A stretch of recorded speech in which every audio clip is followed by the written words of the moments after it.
Chapter 3. Conducting Business Ethically and Responsibly. The chapter introduces the concept of ethics, explains how individuals develop their personal codes of ethics, and shows why ethics are important in the workplace. The distinction between unethical and illegal behavior is also made. The chapter discusses social responsibility in terms of the company's relationship with customers, employees, suppliers, investors, and the local community. 4 common approaches to social responsibility are discussed, and the 4 steps a firm should take to implement a social responsibility program are presented.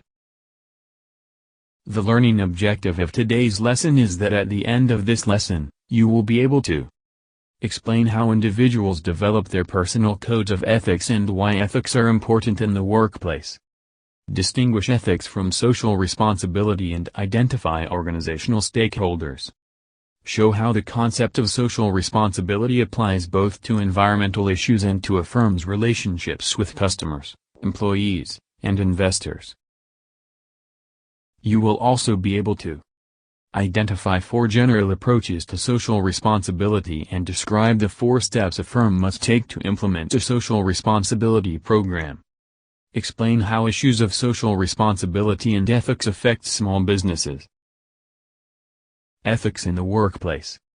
Ethics are individual standards or moral values regarding what is right and wrong. Business ethics refers to ethical or unethical behavior of managers or employees. Individual ethics vary from person to person, situation to situation and culture to culture. Differences of opinion arise as to what is ethical or unethical. Laws reflect social norms, and laws and the interpretation of the laws evolve as ethical standards change. Context may affect whether an individual believes a specific action is unethical. Someone who would never consider taking a chocolate bar from a store might routinely take home pens and pads of paper from work. 1. Individual values and morals. Ethical standards initially form in children as they observe the behavior of parents and other adults. Later on, peers have a big effect. B. Business and managerial ethics. 1. Behavior toward employees. Issues addressed include hiring, firing, establishing wage rates and working conditions, privacy and respect. 2. Behavior toward the organization. Ethical issues arise from the behavior of employees toward the employer. Important areas are conflict of interest, occurs when an activity benefits an individual at the expense of the organization, confidentiality, and honesty. 3. Behavior toward other economic agents, relationships between the firm and its customers, suppliers, competitors, stockholders, dealers, unions, etc. Examples are given of ethical issues in pricing, competitive espionage, and the differences in acceptable behavior in different countries. C. Assessing ethical behavior. A 3-step model is introduced. Gather the relevant factual information, determine the most appropriate moral values, and make an ethical judgment based on the rightness or wrongness of the proposed activity or policy. The model looks straightforward, but not everyone will agree on the most appropriate moral values, nor will they make the same ethical judgment. Situations can be addressed using 4 ethical norms. Utility. To provide the best result for all affected. Rights.